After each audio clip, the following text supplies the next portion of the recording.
बिंदिया सुहाग की सेज सजी देखकर इमोशनल हो रही थी। वो उस पर जाकर बैठ जाती है। धत, ये तो बहुत ही कोमल है। देखो बैठती हूँ तो गद्दा जंप भी करता है। ये सब भी आता है बाजार में? कितना महंगा आता होगा ना। रौनक दरवाजे पर खड़ा उसे देख रहा था। मजा आ रहा है ना। एक काम करो, बैठ कर ही नहीं तुम इसे लेट कर भी देखो, और फिर मैं भी साथ में लेट जाऊंगा। फिर देखना कैसा मजा आएगा। करना है ट्राई? आओ आओ ना। छी छी, ये आप कैसी बात कर रहे हो जी? आप किसी और के पति हैं और हम किसी और की पत्नी। अरे छोड़ो ये अदला बदली वाला खेल। अब तुम मेरे साथ हो, जोड़े में हो, पर हो तो तुम भी पत्नी ही। मान लेते हैं कि सुहागरात तुम्हारे साथ मना लेता हूँ बस। बिंदिया रौनक के पास आते ही उछलकर चटाई पर जाकर सिकुड़ कर बैठ जाती है। हाँ बस यही सही जगह है तुम्हारी, भूलना मत। पता नहीं कहाँ कहाँ से आ जाते हैं भिखारी लोग मेरे ही नसीब में। क्या आफत डाल दी मेरे सिर पर तुमने भगवान। सो जाओ अब। बिंदिया चटाई बिछाए नीचे सोई थी कि तभी उसकी आंख खुलती है और वो देखती है कि बगल के बिस्तर पर रौनक सो रहा है। राम राम राम राम राम। एक पराये मर्द के साथ कमरे में अकेले। जब हमारे अमर जी को पता चलेगा तो उनको कितना दुख होगा। बिंदिया के रोने की आवाज से रौनक अलसाया सा उठता है। अरे क्या है, ना खुद सोती हो ना मुझे सोने देती हो। चुप हो जाओ। और रौनक बिंदिया के मुंह पर जोर से तकिया फेंक कर मारता है और मुंह फेर कर सो जाता है। पता नहीं ये सब कब खत्म होगा। अमर जी मुझे ढूंढ भी रहे होंगे या नहीं। बिंदिया कड़क चटाई पर अपना मुलायम हाथ मोड़कर चुपचाप सो जाती है और भोर भी हो जाती है। अमर की मम्मी, क्या खबर है फिर? पता चला ट्रेन के डब्बे में बदली हुई सामान तुम्हारा नहीं तो किसका है? भाभी जी तनिक धीरे बोलो, वो बेचारी सुन लेगी। कैसा लगेगा उसे जानकर कि उसे सामान बोला जा रहा है। तभी झिलमिल वहां आ जाती है। वो अभी अपने दुल्हन के जोड़े में ही थी। बोलने दो इसको सामान, कम से कम बोलने से इस कबाड़ खाने में सामान तो आएगा। और ये किस बहन जी की अलमारी है? एक भी ब्लाउज डिजाइनर नहीं, सारा बदन ढक जाता है। कौन दादी रहती थी इस कमरे में? कौन सा कमरा? ये तो नहीं बहू के लिए रखा था ना तुमने शुक्लायन। झिलमिल बिटिया तू मेरे घर आना, अगर डिजाइनर कपड़े चाहिए हो तो। इनको ना बड़ा शौक होता है, कुछ ज्यादा ही रोमांटिक है ना जी। तो बस रात को थके हारे आकर हमको उन कपड़ों में देखने का। हमरा तो डांस भी इनको बहुत ही पसंद है, तब तो प्यार से हमको मैडी मैडी बोलते हैं, नहीं समझी? अरे माधुरी। तो बस क्या अमर की मम्मी, तुम भी कैसे कैसे सवाल पूछ लेती हो हमसे। लाज करो तनिक, बच्चे लोग हैं सामने। तो काकी जी जब आप मायके चली जाती हो तो काका किसका डांस देखते हैं? कहीं कोई दूसरी काकी तो नहीं? पुष्पा का ताना सुनकर बसंती सकपका जाती है। हाँ आई अभी। वो शुक्लाइन कोई आवाज दे रहा है, हम जाते हैं अभी। अच्छा झिलमिल घर जरूर आना। बसंती के जाते ही पुष्पा झिलमिल के पास जाती है। भाभी तुम फिक्र मत ही करो, इनको कैसे हैंडल करना आता है मैं जानती हूँ। तुम मेरे कपड़ों में कुछ देख लो, पसंद आ जाए तो। ये सुनकर झिलमिल पुष्पा की ओर देखकर मुस्कुराती है और पुष्पा के हाथ पर हाथ रखती है। पुष्पा को अच्छा लगता है। तभी झिलमिल के चेहरे की रंगत बदल जाती है और वो उसका हाथ मोड़कर उसे चांटा लगा देती है। भाभी तेरी औकात है क्या मुझे भाभी बोलने की? देखो तो कैसे हिली हिली आती है और भाभी बोलकर चली जाती है। पहले जाकर अपना हुलिया इस काबिल बना कि मेरी ननद बन सके। अरे जब शादी मेरी इस घर में हुई नहीं है तो किस बात के रिश्ते जोड़ रहे हैं सब मुझसे? मुझे मेरे घर जाना है बस, बहुत हो गया तमाशा। झिलमिल गुस्से में आकर सामान इधर से उधर फेंकने लगी। शुक्ला शुक्लाइन पुष्पा सब डरकर कोने में खड़े हो गए थे। तभी अमर दरवाजे से बाहर आता है और उसे देखते ही झिलमिल कुर्सी उठाकर उस पर फेंकती है। अमर को चोट लगती है और वो झिलमिल की ओर क्रोध में देखता हुआ उसकी ओर बढ़ रहा था। मुझे बस मेरे घर पर छोड़कर आओ, bloody kidnapper. Right now I said, अभी के अभी। घर जाओगी? घर जाना है? अभी जाना है? रुको। देखो मेरे पास मत आना, दूर हटो दूर हटो। पर ना मेरे पास मेरा बैग है और ना कपड़े, मैं पहनूं क्या? बिंदिया शीशे के सामने खड़ी होकर बुदबुदा रही थी कि रौनक बात भाप जाता है और अलमारी का गेट खोलता है। ये नीचे कुछ वो कपड़े हैं जो मेरी झिलमिल के पसंद के नहीं है, इनमें से कुछ पहन लो। और हाँ, कपड़े बदल ही लेना, बड़ी बास आ रही है तुम में से। गरीबी की बू, हटो अब। बिंदिया कपड़े लेकर बाथरूम में नहाने जाती है तो देखती है कि वहाँ एक भी बाल्टी या मग्गा नहीं रखा था। ये बाथरूम है या कमरा? इतना साफ है और इसमें नहाते कैसे हैं? हाय दैया, इतना बड़ा कांच भी लगा है। सुनिए, आप हैं यहाँ पर? वाकई, अब क्या दिक्कत है आपको मिस बिंदिया जी? वो ऐसे बाथरूम के लिए कितने पैसे चाहिए होते हैं? क्या तुमको जानना है ना? तो सुनो, तुम्हारी 7 पुश्तें जितना कमा कर नहीं खा सकती पूरी उम्र में, उतने पैसे का ये अकेला बाथरूम है, समझी? यू गवारन। अच्छा नाराज मत होइए, आप ये तो बता दीजिए कि बाल्टी मग्गा कहाँ रखा है। हे जाहिल, इस हाईटेक बाथरूम में बाल्टी मग्गा नहीं रखते, शावर है ना, शावर। शावक क्या? अरे फव्वारा है ना, उससे नहाओ। अब मेरा सिर खाना बंद करो और इसे फव्वारे में डूब मरो। बिंदिया फव्वारे के नीचे खड़ी होती है तो पानी नहीं आता है कि तभी उसकी नजर टॉयलेट सीट के पास रखे जेट स्प्रे पर पड़ती है। वो जाकर उसे दबाती है तो उसमें से पानी आ जाता है। लो, खुद का ही बाथरूम और इनको ये भी नहीं पता कि फव्वारा ऊपर नहीं नीचे रखा है। कुंडी ठीक से ना लगने से दरवाजा खुल जाता है और बिंदिया जैसी जेट स्प्रे दबाती है वो प्रेशर से बाहर पानी फेंकता है जो सीधे चाय पी रहे रौनक के मुंह पर जाकर गिरता है और चाय में भी। और बिंदिया इस तरह गटर वाले पानी से रौनक का मुंह, कमरा और जीवन पवित्र कर देती है। बदतमीज लड़की, कर क्या रही हो तुम? ये कोई गंगा जल नहीं है जिसे लेकर तुम मुझ पर छिड़कने लगी हो। मेरा मुंह, मेरी चाय, अच्छी। रुको तुम अभी। रौनक गुस्से से दरवाजा खोलने लगता है तो बिंदिया सकपका जाती है। बाबू बाबू, हमने कपड़े नहीं पहने, अंदर मत आओ। लड़की, तुम कर क्या रही हो? ये जिसे पकड़ी हो वो फव्वारा नहाने का नहीं है। तुम दरवाजे की आड़ में जाओ जरा। नहाने का नहीं है तो फिर? अरे इसे साफ करते हैं। क्या साफ करते हैं जी? अरे वही जो सुबह पहले का काम होता है वो करके। हाथ मुंह धोना? अरे इसे पिछाड़ी साफ करते हैं जब सुबह हल्के होते हैं तो। ये सुनकर बिंदिया उसे नीचे गिराती है और फिर जोर से हंसती है। क्या कहा? पिछाड़ी साफ करने के लिए इतना तामझाम?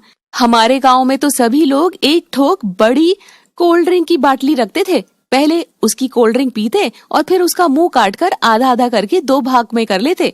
छोटी वाली बच्चों के लिए जिनकी पिछाड़ी छोटी होती है और बड़ी वाली बड़का लोगों के लिए जिनकी पिछाड़ी बड़ी बड़ी थी, उसी से धो लेते थे। बताओ, तुम तो फव्वारा लगवा दिए हो। जस्ट शट अप, बदतमीज। मुझसे ज्यादा फ्रैंक होने की जरूरत नहीं है। अपना नहाओ जिससे भी नहाना है और निकलो यहाँ से। रौनक पलटता है तो ना चाहते हुए भी उसकी नजर बिंदिया पर जाती है जिसके बदन को तौलिए ने ढक रखा था। तभी वो जाता है तो उसका पाँव स्लिप मार जाता है और तभी बिंदिया उसे बाहों में भरकर थाम लेती है। तनिक संभल के, आप ठीक तो है ना? छी छी, दूर हटो मुझसे। रौनक चला जाता है और बिंदिया नहाने चली जाती है। रौनक देखता है कि हॉल में तो भयंकर औरतों की भीड़ जमी पड़ी है। माँ, ये सब क्या बताऊं मैं, ये सब झिलमिल की मुंह दिखाई करने आई हैं। अब इनको क्या ही बोलूं और कैसे बोलूं? क्या सांग है ये? अरे उस गवारन को लाकर बिठा दो एक बार के लिए, पीछा तो छूटे। मोहिनी को रौनक की बात जम जाती है और वो नहाती हुई बिंदिया के पास जाकर चिल्लाती है, ए लड़की सुन, यहाँ रह रही हो तो मुफ्त की रोटियां तो मिलेगी नहीं। आज मेरी इज्जत लगी पड़ी है दाव पर। सारी औरतें मेरी किटी ग्रुप की है और अगर इनको जरा सी भी भनक लग गई कि मेरी बहू लापता हो गई है तो मेरा सोसाइटी में जीना हराम हो जाएगा। तो तू झिलमिल के कपड़े पहनकर अच्छे से घूंघट करके नीचे आकर बैठ जाना और हाँ, क्रीम पाउडर अच्छे से लगाना। ठीक है माँ जी। मोहिनी जाते हुए बड़बड़ाती जा रही थी, आज आज बचा दे भगवान, लड़की नसीब में भी आई, वो गरीब और काली कलूटी निकली। क्या ही किस्मत है मेरी।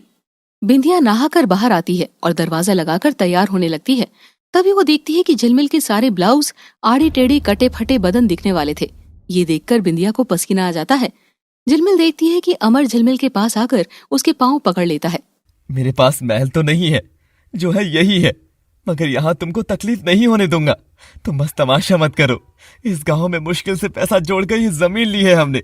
ऐसी बदनामी अगर हुई तो हम बर्बाद हो जाएंगे। मारना चाहती हो तो मुझे मार लो, पर समझो झिलमिल, हाथ जोड़ता हूँ मैं। अच्छा ठीक है, मत मरो इतना, पर मुझे सोने के लिए डल्लब का गद्दा ही चाहिए, चाहे कुछ भी हो जाए, वरना यही चटाई लेकर गलियारे में बिछाकर सोऊंगी ना, तब तुम सबकी अकल ठिकाने आएगी। साहबजादे जी हाथ पकड़कर तो लाए मेरा, पर अपनी खुद की औकात देखे बिना। हाँ।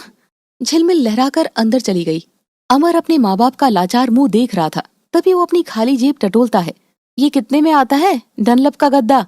डम्बल नहीं, डलप का 10,000 में आता ही होगा, पर यहाँ कहाँ मिलेगा डलप का गद्दा। माँ चिंता मत करो, वो कर्ज वाले पैसे पूरे कहाँ खर्च हुए थे, उसमें से निकाल लेता हूँ। और सरपंच के घर में तो सब होगा ही, वहां से ले आता हूँ। पर सरपंच का घर तो बहुत दूर है, तू इतनी दूर जाएगा?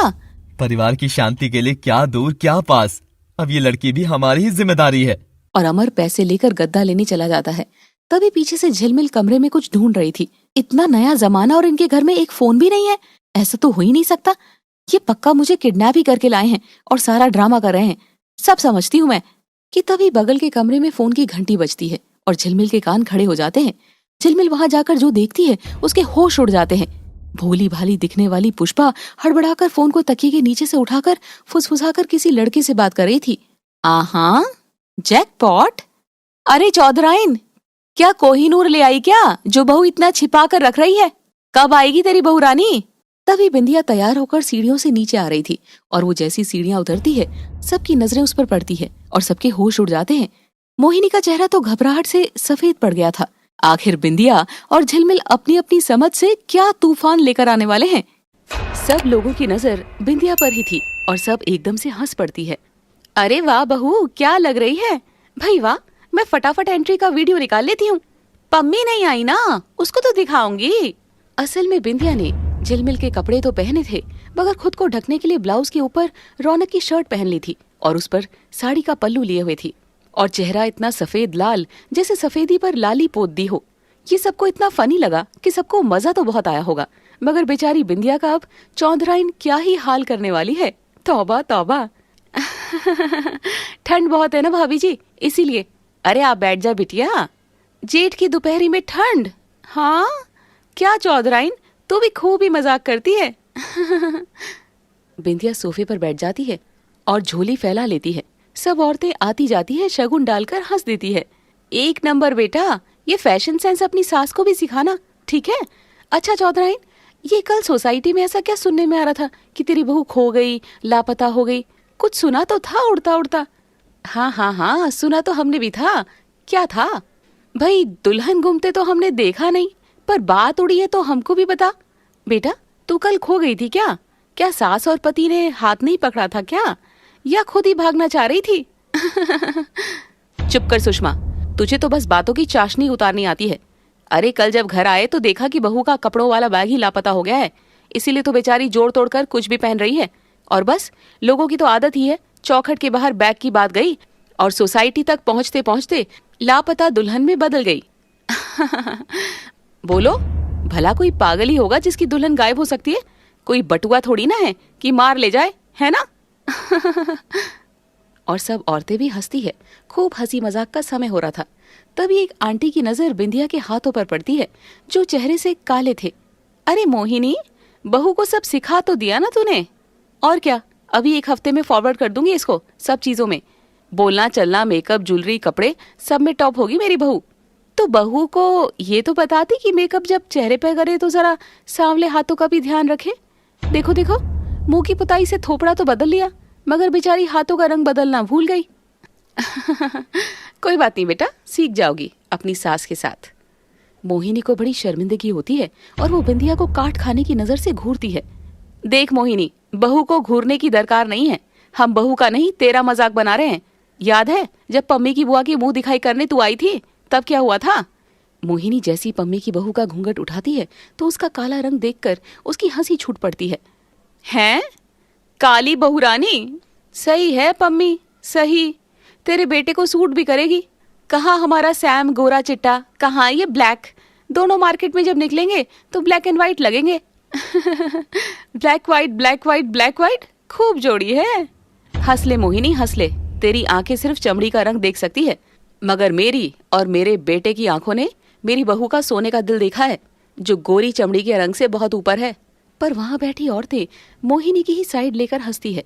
मोहिनी बस कर, ये अब ज्यादा हो रहा है। करने दे सुषमा से। ये भूल रही है कि वक्त ऐसा कमाल चीज है कि घूम कर जरूर आता है, और जब आएगा तो ये भी वही देखेगी जिसका आज ये मजाक बना रही है। हंस मोहिनी हंस, मुझे गर्व है मेरी बहू पर और इसके रंग पर। अरे शरीर तो खाक हो जाना एक दिन, पर संस्कार तो महकते रहते हैं आंगन के हर कोने कोने में। अरे जा जा पम्मी, बड़ी बड़ी बातें तेरी। हाथ को आया मुंह न लगा, और नहीं तो अब गोरी बहू के ख्वाब पूरे न हुए तो बात बोल रही है। रही बात मेरी तो सुनो, सारी महफिल मेरे बेटे की शादी होगी और आना तुम भी मेरी बहू की मुंह दिखाई करने। और जरा अपने गॉगल्स लेते आना। वो क्या है ना, जब मेरी बहू अपना घूंघट उठाएगी ना तो उसका रूप तुम नंगी आंखों से बर्दाश्त नहीं कर पाओगे। You know, safety precaution. Okay now, bye. Good luck Pammi, शाम का अंधेरा मुबारक हो। गोरे रंग बदनिया पर गुलाबिया रंग सड़िया, बड़ा नीमन लागेला। हाँ, मोहिनी गुनगुनाती चली जाती है, पम्मी और उसकी आंख में ढेरों आंसू को छोड़कर, और इसीलिए मोहिनी ने दूध जैसी सफेद झिलमिल को भी चुन लिया था। अरे मोहिनी, एकदम ही मोहित हो गई तू तो। याद आया? क्या था वो? हाँ, गोरे रंग बदनिया पर गुलबिया साड़ी नीमन लागेला। हो साड़ी नीमन लागेला। सब औरतें मोहिनी को चिढ़ाकर उसके आजू बाजू नाचने लगती है। अरे चमड़ी रंग गोरा ही धूप कितनी है, थोड़ा मुरझा गया है। तुम अगली बखर आओगी तो देखना कैसी टॉप बहू होगी, एकदम बहू ही बदल दूंगी मैं। मोहिनी बिंदिया की ओर देखती है, बिंदिया मोहिनी की ओर। सुषमा बिंदिया के पास आकर उसके हाथों को थामती है। बेटा, हमको तुम्हारे किसी भी रूप का मजाक उड़ाने का कोई हक नहीं है, ना ही हम उड़ा रहे, मगर तेरी ये सास है ना, इसको पता लगना चाहिए कि मजाक उड़ाना जितना आसान है, लेना उतना ही कठिन। बिंदिया ये बात सुनकर जरा से मुस्कुराई। अरे देखो तो, रौनक की दुल्हनिया की मुस्कुराहट कितनी सुंदर है, देखो तो। अरे इतनी प्यारी मुस्कान तो हमने आज तक नहीं देखी। ये सुनकर रौनक और मोहिनी को आश्चर्य होता है और वो भी झांक कर देखते हैं। बात समझी कि नहीं मोहिनी? इसका मतलब हर इंसान के अपने गुण, अपनी खूबियां होती है। तू तेरी बहू में जो गुण है वो देख, किसी और की में क्या है वो तलाशेगी तो हरदम दुखी रहेगी, कुड़ती रहेगी। अरे आना सुषमा, लेक्चर नहीं मत बन, बैठ। देख तो, शगुन से बहुरिया की तो एकदम ही झोली भर गई है। पर जरा देने वाला बात तो बता, क्या क्या आया बहू के घर से? बता बता, माल क्या क्या लपेटी? अब ये कैसी बात कर रही हो तुम सब? एक बहू के रूप में बेटी ही मिल गई, इससे बड़ी तो क्या दौलत लूंगी। बस एक सिक्का और चुनरी में ब्याह लाई मैं तो। अरे फिर भी अमीर घर की है, कुछ तो दिया ही होगा अपनी मर्जी से। खाली हाथ आई है क्या बहू? मोहिनी चुपचाप खड़ी थी कि तभी बिंदिया बोल पड़ती है। जी चाची जी, दिया था ना। अरे तो दिखा ना जल्दी, बता क्या क्या लाई है महलों वाली। मोहिनी और रौनक बिंदिया की बात से थोड़ा उम्मीद में भर जाते हैं और बिंदिया उठकर चली जाती है। झिलमिल पुष्पा के कमरे में जाकर उसके हाथ से फोन छीन लेती है। अच्छा, मैं कल से चीख चीख कर मर गई कि मुझे मेरे डैड से कनेक्ट करना है, कोई तो फोन दे दो, मगर तू फोन होने पर भी छिपा कर रखी थी। कितनी चालाक है रे तू। भाभी प्लीज आप ले लो फोन, पर लो जिससे भी बात करनी है, पर चिल्लाओ नहीं, घर वाले सुन लेंगे भाभी प्लीज। पुष्पा रोते हुए गिड़गिड़ाने लगी थी, तभी झिलमिल उसकी चोटी पकड़कर खींचती है और बाहर लाने लगती है। अच्छा सुनो तो कहती है, कर लो जिससे बात करनी है। अरे अपने बाप से ही बात करूंगी, तेरी तरह लड़कों से गैल गुलछर्रे नहीं उड़ाऊंगी। अभी रुक। अरे देखिए तो, आपकी सीधी बेटी के कारनामे। तुमको पता है इसके पास फोन है और छिप छिप करके लड़कों से बातें करती है। हाँ बताओ। ये देखकर संतरा पुष्पा को घूर कर देखती है, वो भी उसकी चोटी खींचती है। तेरे पास फोन है पुष्पा, और किस लड़के से बात कर रही थी तू? सबके चिल्लाने की आवाज गलियारे तक जा रही थी। आवाज सुनकर बसंती घर से मुंह बाहर निकालकर कान खड़े कर लेती है। अरे झगड़ा? किधर किधर? ओए शुक्लाइन के घर में, मैं अभी देख कर आती हूँ, फिर मोहल्ले को भी बताऊंगी कहाँ गया मेरा बर्तन। तभी बसंती हाथ में बर्तन लिए दरवाजे पर आ चुकी थी। ओ शुक्ला जी, झगड़ा चल रहा है क्या? वो तो मैं दही लेने आई थी, बस ऐसे ही टहलते हुए। नहीं भाभी जी, झगड़ा थोड़ी है, बस माँ बेटी कुश्ती खेल रहे हैं थोड़ा सा। शुक्लाइन कौन सा पैतरा लगा रही हो, हमको बताओ। लो, अब शुक्ला जी पूछेंगे कि भाभी जी आप और कुश्ती। अरे ये है ना, इनको बड़ा शौक लग गया है बीच में कुश्ती खेलने का, और फिर रात को ये पिलंग पर ही पैतरा लगा देते हैं। कभी हम इनकी मुंडी दबोचे होते, कभी हमारी। It is too much fun. क्या शुक्ला जी, ये सब बातें बच्चों के सामने थोड़ी ना पूछते हैं, अकेले में करेंगे इस पर चर्चा, काफी पर चर्चा। शुक्लाइन के हाथ में पुष्पा की चोटी थी और वो बसंती का सारा तमाशा देखकर बोलती है। हो गया भाभी जी, अब अगर आप कहें तो हम जरा अपनी बेटी की क्लास ले लें। वो क्या है ना, जब किसी के ज्यादा पर फड़फड़ाने लगते हैं और मुंह उठाकर वो इधर उधर घुसने लगे तो समय पर उसके परों को काटना पड़ता है ना भाभी जी? बसंती शुक्लाइन की बात सुनकर सकपका जाती है और कदम पीछे ले लेती है। हाँ आ रही हूँ, कोई बुला रहा है, मैं दही बाद में लेती हूँ, तुम सब आराम से लड़ो आपस में, ठीक है? माँ, मैं पढ़ाई की बात कर रही थी, शादी के चक्कर में जो क्लास छूट गई, बस पूछ रही थी, तभी भाभी आ गई। और भाभी शब्द सुनते ही झिलमिल तिलमला उठी। एक चुटिया उसने खींची, एक संतरा ने, और बना डाला पुष्पा का हेलीकॉप्टर। बोला ना भाभी मत बोल, दोबारा भाभी बोली तो हेलीकॉप्टर की तरह उड़ा ही दूंगी। अरे इसका हेलीकॉप्टर तो मैं बनाऊंगी, अभी रुक। शुक्लाइन कपड़े कूटने वाली मोगरी उठाती है और पुष्पा की ओर बढ़ती है। पढ़ाई पूछने के लिए छोरी ना मिली थी क्या कोई कॉलेज में, जो ये छोरा लोगों से मदद मांगने लगी? आज मदद मांग रही है, कल को हाँ भाग गई तो? अरे जिस तरह से फुसफुसा रही थी, ये पक्का भागने का ही प्लान भी कर रही थी। झिलमिल ने पुष्पा के लिए बड़ा वाला नरक बना दिया था। पुष्पा हाथ जोड़कर बस रोई जा रही थी। एक बेटे का जीवन तो हो गया बर्बाद, पर मैं तेरा नहीं होने दूंगी। ये फोन भी टूटेगा और टांगे भी। शुक्लाइन मोगरी की चोट जैसी लगाती है, तभी दरवाजे पर अमर आ जाता है, कांधे पर डल्लप का गद्दा उठाए हुए। माँ, ये सब क्या हो रहा है? अच्छा हुआ तुम आ गए, और लाइव ही सब देख लोगे कि तुम्हारी भोली भाली बहन के पास फोन है और वो बॉयफ्रेंड से बातें करती है छिप छिप कर। अरे मैं इतनी मॉडर्न हूँ, मैंने कभी बॉयफ्रेंड नहीं बनाया, और इसे देखो जमीन से उगी भी नहीं है और इसकी जवानी फूटने लगी है। देख तो बेटा, ये क्या कह रही है? ये फोन कहाँ से आया? अमर पुष्पा को घूरता है। बस भी करो सब। फोन हम इसको दिए थे, पढ़ने में काम आता है। बस हो गई बात खत्म।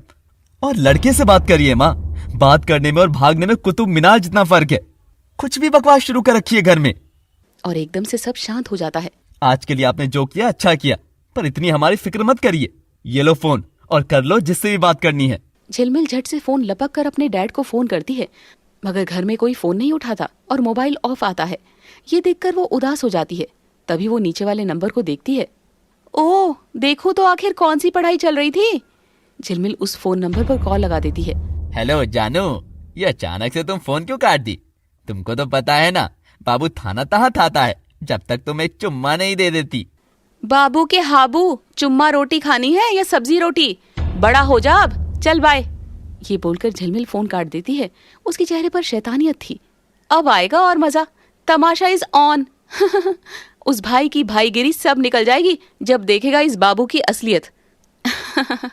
यू आर वेरी शार्प झिलमिल। ये फोन लेकर पुष्पा अमर के पास जाती है। तभी वो खिड़की से देखती है। आज तो मैंने बचा लिया बेटा तुझे। फोन कहाँ से आया? उसी ने दिया था भैया। कोई बात नहीं, बस कुछ गलत मत करना, बाकी तेरा भाई देख लेगा। और पुष्पा बिलक कर भाई के सीने से लिपट जाती है। तभी झिलमिल को अपनी आंख से मोती सा आंसू गिरता महसूस होता है। हाँ, ये क्या ड्रामा है? बिंदिया नीचे आती है तो उसने अपने पल्लू में कुछ भरा हुआ था। वो बड़ी ही खुश थी। सब औरतों को इकट्ठा कर वो मोहिनी को सोफे पर बिठाती है। माँ जी, आपने कुछ नहीं मांगा, ये आपकी अच्छाई है, पर ईश्वर उन्हीं लोगों को देता है जो मांगते नहीं हैं। लाइए, मैं दूं आपको सौगात। मोहिनी की आंखों की कोर तले जहान भर की चमक पसरी हुई थी। वो झट से अपना आंचल फैला देती है और बिंदिया अपना आंचल उसमें डाल देती है, जिसमें ढेरों सिक्के, गले नोट, मुड़े नोट, छुट्टे नोट थे। मोहिनी जैसे ये देखती है, चमक कर उठती है और अपना आंचल झटकने लगती है, जिसकी वजह से सब सिक्के खनकते से फर्श पर जा बिखरते हैं। बेशरम लड़की, करवाई दी ना आखिर मेरी बेइज्जती तूने। मैं क्या भिखारन हूँ जो तू भीख दे रही है? बिंदिया की आंखों से अश्रुधारा बह चली थी। वो सुबकते हुए अपने बाप की गाढ़ी कमाई को फर्श पर बिखरा हुआ पांव तले कुचलता हुआ देख रही थी। तभी वो उसे बचाने की कोशिश करती है, मगर मोहिनी फर्श पर रखे बिंदिया के हाथ पर अपनी एड़ी की भयंकर मारती है। आ माँ! मोहिनी बिंदिया के बाल पकड़कर मुंह फर्श पर रगड़ती है। तभी सुषमा उसे रोकने आती है तो मोहिनी उसे फटकार कर दूर कर देती है। दूर हट सुषमा, इसने मेरी इज्जत का चिल्लर तो कर ही दिया है, अब इसका छुट्टा पानी भी तो करूं। है कल मोही, कैसा लगा मेरा भाजी पाव करके? बोल तू, कर अब माजी माजी, बोल ना। ये है तेरा दहेज? माँ जी, ये मेरे बाबा की पूरी जिंदगी की बचत है, उनकी गाड़ी कमाई है, यही था उनके पास जो था, वो मैंने आपकी झोली में रख दिया। माँ जी, दुख रहा है। मोहिनी छोड़ दे बेचारी को। देख, जिसके पास जितना होता है उसकी इज्जत करना सीख। क्या हुआ, ये महलों वाली नहीं है तो, पर इसके संस्कार मुझे बहुत अमीर लग रहे हैं। इसने अपने बाप की जोड़ी हुई पाई पाई तुझको सौंप दी है। देख, इससे ज्यादा अब क्या करेगी? प्राण लेगी क्या? बस कर सुषमा, बहुत बोल रही है तू मेरे घर के मामले में, समझी? और तुम सभी निकलो, तमाशा खत्म हुआ। देख ली बहू, कर ली मुंह दिखाई, अब निकलो, जाओ सबके सब, मैंने कहा जाओ। और सब औरतें सकपका बाहर जाते हुए बड़बड़ाने लगी। बताओ, बहू इसकी फकीर है, गरीब है, तो हम पर क्या धौंस जमा रही है?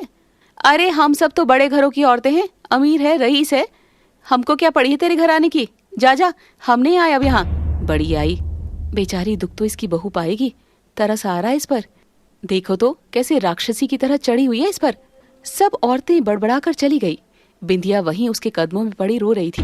तभी मोहिनी उसके बाल खींचकर कहती है, पहले तू शक्ल से ही गरीब लग रही थी, पर जैसे तूने दहेज के चिल्लर दिए, तू तो अब भिखारी खानदान की लग रही है।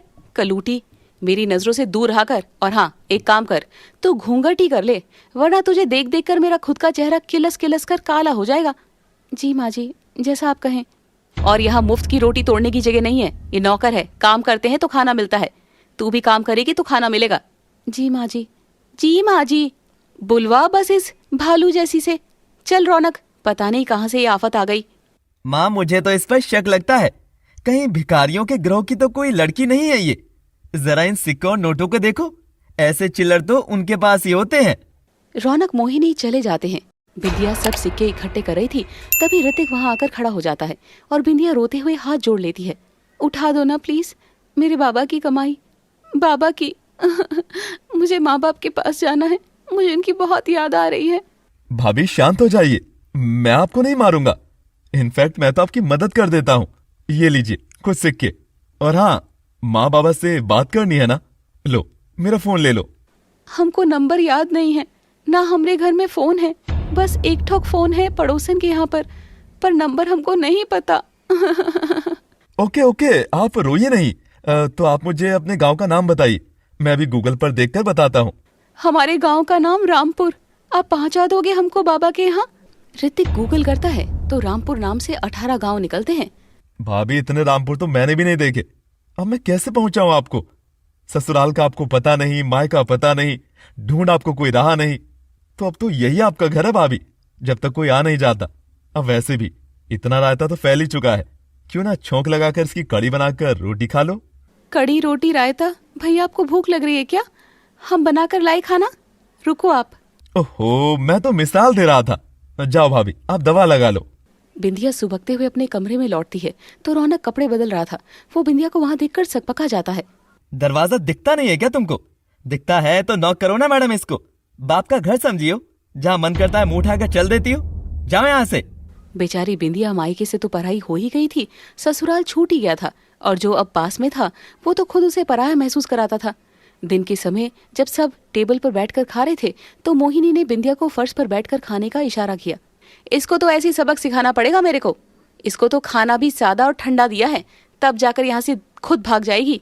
पर बिंदिया मुस्कुराई और फर्श पर आलती पालती लगाकर बैठ गई और हाथ जोड़ने लगी।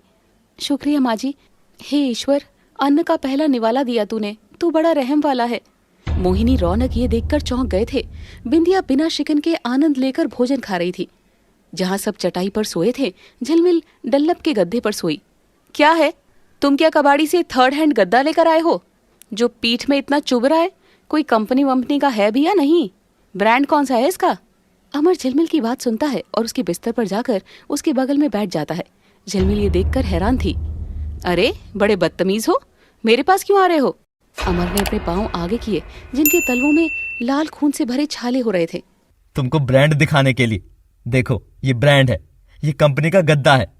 तुमको यहाँ और इस गद्दे को तुम तक लाने में जो चला हूँ, वो हर कदम का ठप्पा मेरे पाँव में देख सकती हो। और देखो, तुम जिधर मुंह रखकर सोओगी वहां कभी भी इन कुल बुलाते छालों का ठप्पा लगा होगा। झिलमिल ये देखकर घबरा जाती है और बिस्तर से उछलकर अलग हो जाती है।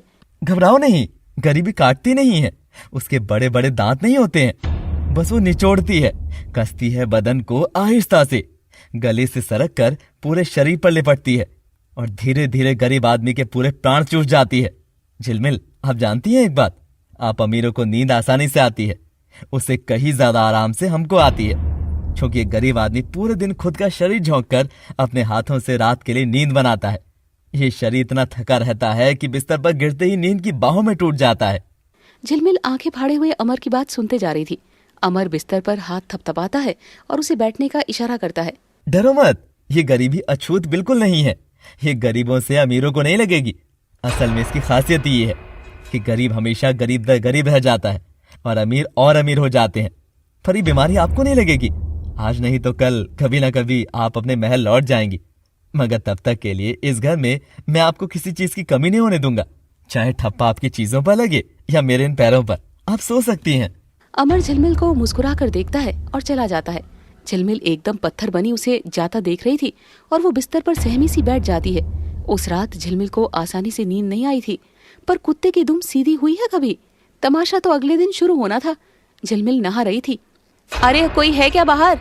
एक तो बाथरूम में बाल्टी रखते हैं, अरे एक शावर ही लगवा दिया करो। ये बाल्टी से नहाते कैसे हैं? जब तक मग से पानी डालती हूँ साबुन बहकर आंखों में चली जाती है। अरे यार, गरीब होना कितना स्ट्रगलफुल है। उफ, अरे मैं कब से बड़बड़ा रही हूँ, बोलता क्यों नहीं कोई? मम्मा, सही कहा था आपने कि ऐसी सिचुएशन में फंसेगी तो समझ आएगा। माँ याद आएगी मुझे तो माँ की भी माँ याद आ रही है। अरे इस मग में इतना सा ही पानी क्यों आ रहा है? कोई बड़ा मग नहीं रख सकता था क्या? तभी झिलमिल को जब कोई जवाब नहीं देता तो वो अपना तौलिया लपेटकर खुद ही बाहर आ जाती है। 100 आवाजें लगाओ तब भी सुनते नहीं है यहाँ के लोग। घर होती तो एक आवाज पर 10 नौकर आ जाते। हद ही हो गई। बेटा बोलता है सारी ऐश लाकर देगा जब तक हूँ, और यहाँ बॉडी लोशन तक नहीं है अंदर। अरे कहाँ मर गए सबके सब। तभी दरवाजे से बसंती और संतरा और शुक्ला जी मंदिर से आ रहे थे और वो झिलमिल अंगना में तौलिया लपेटे इधर से उधर चक्कर लगा रही थी। गुस्से में लाल पीली हो रखी झिलमिल की नजर उन पर पड़ती है। आहा, ये मना कर आ गए पिकनिक? अरे कैसे शैतान हो, मेरे को यहाँ कैद करके पहनने को कपड़े नहीं दे रहे, ना ही मेरी नीड के सामान है यहाँ पर। और वो लोग जब झिलमिल का ये रूप देखते हैं, दोनों के हाथ से पूजा की थाली फर्श पर गिरती है और मुंह फटे के फटे रह जाते हैं। बसंती के चेहरे पर तो आनंद का रस फैल रहा था। हाय दैया, इतने खुले विचारों की बहू, तेरे तो भाग्य खुल गए शुक्लाइन। अरे शुक्ला जी, मुंह तो बंद कर लो, मुंह फाड़े क्या देख रहे हो? अरे अपनी बहू रानी है ये तो। हाँ, बदली हुई सही, पर इसी घर की है ना? Shut up you idiot. Villager जब देखो चोंच खोलकर चली आती है अंदर। तुझे और कोई काम नहीं है क्या बसंती? जैसा नाम वैसे ही चपर चपर करती रहती है। झिलमिल, ये क्या तरीका है बड़ों से बात करने का? माफी मांगो चाची से, अभी माफी मांगो। और नहीं तो क्या, ऐसी भी क्या पढ़ाई की है जो इतनी जुबान चल रही है? मैं कौन से इनके घर में रोज आती हूँ जी? कहाँ टेम मेरे को इतना? तुम भी बताओ शुक्ला जी, मैं क्या रोज आती हूँ और कहाँ मैं इतना बोलती हूँ? पता है ये क्या बोलते हैं कि बसंती तो थोड़ा बोला कर, घर में कितना सूनापन सा रहता है। देखो तो शुक्लाइन, कितना सब बोल गई मेरे को तेरी फैंसी बहू। झिलमिल, माफी मांगो इनसे अभी। माफी मांगी मेरी चूती, हट। और झिलमिल अपना पाँव बसंती के पाँव पर मार देती है। पुष्पा भी आ चुकी थी। ये देखकर उसकी हंसी छूट पड़ती है। माँ, गुंडी, हाँ गुंडी है तेरी बहू, इसको काबू में कर ले संतरा। अगर यही तेरे यहाँ रह गई तो वो दिन दूर नहीं जब तू और शुक्ला जी पल्लू में घूंघट करे फिरोगे और ये हाई फाई मैम इससे भी छोटे तौलिए में गलियारे तक हिलडुल करेगी। तू गई नहीं अभी, रुक तेरी तो, भाग चल भाग। बसंती झिलमिल के अटैक से डर के मारे अपना सामान वामान छोड़कर ऐसा भागती है। पुष्पा फिर हंस देती है। शुक्लाइन को ये देखकर गुस्सा आता है और वो झिलमिल की ओर बढ़ती है। ना, जुर्रत नहीं करना, बिल्कुल भी सोचना भी मत कि तुम मुझ पर हाथ उठा सकते हो, वरना तू तड़ाक तो मैं तुम संग भी कर लूंगी शुक्लाइन। माँ, भाभी से क्यों लड़ रहे हो? अच्छा है, बसंती काकी इसी के लायक है, जरा भी लाज नहीं है इनको। अच्छा किया भाभी, आखिरकार इस मेमनी का शिकार करने कोई तो शेरनी आई। शुक्लाइन तो थम जाती है और गुस्सा शांत करती है। तभी अमर भी दरवाजे पर आ जाता है। उसे भी सारे तमाशे की खबर पुष्पा से पड़ती है। वो झिलमिल को तौलिए में देखता है। झिलमिल का सोना सा चमकीला बदन हर मर्द की तमन्ना जगा दे ऐसा लग रहा था, मगर अमर के मन में बिंदिया ही बसी थी। बिटिया कपड़े क्यों नहीं पहने और क्यों पुकार रही थी बता? अरे बॉडी लोशन नहीं, शावर जेल नहीं, क्या नौटंकी है घर में ये? यार सच बताओ, तुम सब गरीब हो या भिखारी हो? क्योंकि गरीब के घर में भी ये चीजें तो होती ही है ना। मैं क्या पहनूं बताओ मुझे? भाभी आप कमरे में जाओ, मैं लोशन और कपड़े दोनों देती हूँ। और झिलमिल कमरे में चली जाती है। पुष्पा कटोरी भरकर उसे कमरे में दे आती है और एक बैग कपड़ों का भी दे देती है। कुछ देर में झिलमिल के कमरे से जोरदार चीखने की आवाज आती है। यू पिक्स्टर, यू स्वाइन पुष्पा, मैं तुम सबको छोड़ूंगी नहीं। झिलमिल की चीख सुनकर सबके चेहरे की रंगत उड़ गई थी। झिलमिल जोर से चीखते हुए कमरे से बाहर आती है और कटोरी फेंकती है। झिलमिल अभी आधे अधूरे कपड़ों में ही थी। ये देखकर शुक्ला जी तो मुंह ही फेर लेते हैं। तभी अमर पास रखी चुनरी उसके बदन पर डालने जाता है तो झिलमिल झल्लाकर उसे ही चांटा लगा देती है। मेरा जीवन नरक बनाने के लिए लाए हो क्या मुझे? बोलो, ये तुम्हारी बहन बॉडी लोशन के नाम पर बदबूदार घी दे गई है मुझे। देखो मेरा बदन पूरा बदबू मार रहा है। पर भाभी, माँ ने तो बचपन से घी ही लगाया हमारे। देसी घी से बदन कोमल और चमकदार होता है। तो फिर तू क्यों नहीं हुई चमकदार, हूर की परी? और खाने को घर में दाना नहीं, तुम आए बड़ा शरीर पर घी मलने वाले। पता नहीं क्या ही जहर मिलाकर दे दिया, मेरा तो पूरा बदन ही जल रहा है। और तुम क्या बोले थे कि मैं जब तक हूँ मेरी सारी जरूरतें पूरी करोगे तुम? ये रही लिस्ट और मार्केट से सारा सामान लेकर आओ, जाओ अभी के अभी। अमर बेचारा लाल गाल लेकर बाहर चला जाता है और झिलमिल अंदर जाकर दरवाजा लगा लेती है। शुक्लाइन फर्श पर पोछा लगा रही थी और बेबस शुक्ला जी के पास घर के मामले में बोलने की आजादी बची ही नहीं थी। पराई नारी सब पर भारी, बस यही बात चल रही थी। झिलमिल कुछ देर में कमरे से बाहर आती है। उसने बिंदिया के पूरे ब्लाउज को काट छांट कर अपने जैसा कर लिया था। अब जाकर सांस आई है। ए बुढ़िया, ये बता, ये तुम लोग इतने पूरे कपड़े पहन कैसे लेते हो? और चुटिया कुमारी, तुम सुनो, मुझे कुछ यमी सा खाना है तो वो बना दो, देखूं तो कितने संस्कार है तुम में। झिलमिल हुक्म चलाकर खुद डनलप के बिस्तर पर जाकर बैठती है और बाकी सब बिना शिकायत के उसकी बात मानते हैं। अमर भी पर्ची लेकर जा रहा था कि तभी आदत से मजबूर बसंती उसे रोक लेती है। अमर बेटा, कहाँ बाजार चले? और ये गाल इतना लाल कैसे लग रहा है? कहीं बहू ने चुम्मा तो नहीं जमा दिया? अरे ऐसे मत देखो, हमसे क्या शर्माना। अब तुम तो एक क्या 100 चुम्मा ले और दे सकते हो। अब इनको ही देख लो, 55 बरस के हो गए हैं पर फुर्ती आज भी वैसी है। जहाँ देखो वहीं दबोचे लेते हैं और फिर चुम्मा दिए बिना जाते नहीं है। राम राम राम। अमर बेटा, तुम कैसी बातें करते हो हमसे? अरे हम बहुत बड़ी हैं तुमसे उम्र में, अपने बराबर वालों से ऐसी बातें किया करो। अच्छा चाची जी, ठीक है, ऐसा ही करूंगा आगे से। वैसे भी आप चुप रहती हैं तो लगता है थोड़ा बता दूं आपको, पर अब से मैं ही चुप रहूंगा। प्रणाम। बसंती ताने को भी तारीफ समझकर इतरा जाती है और अमर चला जाता है। जाते हुए वो अपनी पैंट की जेब टटोलता है और बस बिना कुछ कहे आगे बढ़ता है। उधर बिंदिया धीरे धीरे घर का कोना कोना समझने लगी थी। रौनक के कपड़े कब धुलते थे, कब प्रेस होते थे, ये टेंशन भी बिंदिया ने अपने माथे ले ली थी। माँ, मेरा पर्स नहीं मिल रहा है। लीजिए आपका बटुआ। क्या बटुआ? व्हाट? कितनी गवार हो तुम, बटुआ। बिंदिया रौनक की बात पर हंस देती है। है ना, बचुआ बटुआ एक जैसा लगता है जैसे किसी बच्चे को बेटू करके बुला रहे हो। हाँ। क्या चीज हो तुम बिंदिया, तुम्हारा कितना मजाक बना लूं, तुम कभी बुरा ही नहीं मानती हो। बुरा? बुरा क्यों जी? ये घर तो हमको खाने को रोटी, रहने को छत, पहनने को कपड़े दे रहा है। हाँ, कपड़ा तनिक छोटा और कटा फटा है मगर कम से कम ढका हुआ तो है। पता है बाबू, जब हमारे अमर जी हमको लेने आ जाएंगे ना, तब हम उनको जरूर बताएंगे कि हम एक भले परिवार में रुके थे, हमारा बहुत ध्यान रखा गया और आप लोग सच में बहुत अच्छे हैं। बिंदिया इमोशनल होकर रौनक के पांव छू लेती है। अरे बस बस, मेरे को इन सब से फर्क नहीं पड़ता है। हाँ, बस अगली बार मेरी सफेद शर्टों को अलग और बाकी रंग के कपड़े अलग रखकर जमाना। चलता हूँ। रौनक आज पहली बार बिंदिया से मुस्कुराकर बात कर रहा था।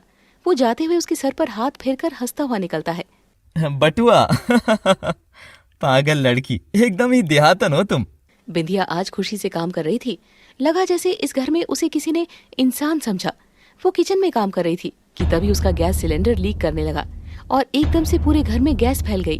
जोरदार बदबू सूंघकर मोहिनी को पता लग जाता है और वो भड़कती हुई सीढ़ियों से नीचे आने लगती है। अरे ओ सत्यानाशी, घर ही ब्लास्ट कर देगी क्या? अरे खिड़कियां खोलो, दरवाजे खोलो, चूल्हा मत जलाना वरना घर ही फट जाएगा। ए लड़की रुक जा। मोहिनी हड़बड़ाकर उतर ही रही थी कि उसका पाँव स्लिप होता है और वो लुढ़कती हुई सीधे नीचे आ गिरती है। उसके पाँव और कमर में लगती है। मर गई रे। अरे अब शुकनी पाँव की, तू किस लिए आई है यहाँ? अरे चौधरी जी उठाओ तो मुझे, लगता है अंग अंग सब टूट गया है। बिंदिया आवाज सुनकर दौड़ी आती है और चौधरी जी भी आते हैं। नौकर मिलकर खिड़की खोलते हैं और चौधराइन को बिस्तर पर लेटाते हैं। माँ जी, ये कैसे? मैं ऐसे चपेड़े लगाऊंगी ना तेरे कि इस बतीसी से दोबारा पूछ नहीं पाएगी कि कैसे। ये बता, जब सिलेंडर से गैस निकल रही थी तो तेरे इरादे घर उड़ाने के थे क्या? देख तेरी गलती की वजह से मेरे साथ क्या हुआ। माँ जी, गैस? कौन सी गैस? मुझे ये चीजें समझ नहीं आती। हमारे घर में तो माँ मिट्टी के चूल्हे पर सेकती थी या फिर सरकारी बिजली को चोरी करके थोड़ा बहुत हीटर जलाते थे, उसी पर बनाया खाना। मुझे नहीं आता सिलेंडर पर काम करना। तो करम जली, जब नहीं आता तो इस फूटे मुंह से बोल तो सही। आज अगर मैं समय पर नहीं भागती तो लटके होते मैं और चौधरी तस्वीरों में हार चढ़ाकर। हाय मर गई रे, बहुत दुख रहा है। कल मैं कैसे जाऊंगी दोस्तों की पार्टी में? ये जो इमेज का कबाड़ा मुंह दिखाई पर तुमने किया है ना, उसे कैसे तो ठीक करूंगी ना, पर ये डायन वो सब भी नहीं करने दे रही। राम जाने कौन सी घड़ी में हमारे पल्ले आकर पड़ी है। देवी, तुम यहाँ से निकल क्यों नहीं जाती? और बिंदिया रोती हुई बाहर आती है। ऋतिक भी पीछे पीछे आता है। भाभी रोइए नहीं ना प्लीज, माँ की तो आदत हो चुकी है बकवास करने की। आप बात दिल पर मत लो। देखो मैं बता देता हूँ कि सिलेंडर की गैस कैसे देखते हैं। देवर जी, मुझे माँ जी का बात का बुरा नहीं लगा। वो बड़ी हैं, वो जो चाहे सब कह सकती हैं। मुझे बुरा लगा, मेरी वजह से उनको चोट आ गई। वो कितना दर्द में होगी, कितना दुख रहा होगा। रात को बेचारी कैसे सोएंगी। कल इतना बड़ा कार्यक्रम है उनका, और वो है कि सब खराब काम मेरी वजह से होता है। रात हो जाती है। रौनक भी माँ की चोट से उदास था। बिंदिया भी चटाई पर सोई करवटें बदल रही थी, और वो उठती है और उठकर कमरे से बाहर आ जाती है और मोहिनी के कमरे के बाहर खड़ी होकर हाथ जोड़कर रो देती है। माफ कर देना मुझे माँ जी, मुझ जैसे पापी को तो नरक में भी शंभू जगह नहीं देंगे। उधर अमर देर रात को घर लौटता है। उसके हाथ में एक थैली थी जिसमें झिलमिल का तेल, पाउडर, क्रीम, लोशन सब था। झिलमिल करवटें ले रही थी कि तभी अमर उसके पास थैली रख देता है। अरे वाह, तुम तो सचमुच काम के निकले। क्या बात है? वैसे कहीं सस्ता वाला सामान तो नहीं उठा लाए ना? देखो तो, पता चले मेरी स्किन के साथ गड़बड़ हो जाए। तुम्हारी बहन ने तो कसर छोड़ी नहीं। वैसे भी पता चले तुम भी मुझसे बदला ले रहे हो, कि बहन का बदला जब तक लूंगा नहीं तब तक छोड़ूंगा नहीं। भैयो भैयो नाम है मेरा। लंगूर ही हो तुम। चलो आप हंसी तो सही, कल से आपको दिक्कत नहीं होगी। कुछ और चाहिए तो आप मुझे बताइएगा। बस माँ और बाबा को कुछ मत बोला करिए। जैसे आपके माँ और बाबा सबसे कीमती हैं, मेरे माँ और बाबा भी मुझे बहुत प्यारे हैं। देखिए झिलमिल जी, मैं आपकी बहुत इज्जत करता हूँ, मगर माँ और बाबा की सबसे ज्यादा।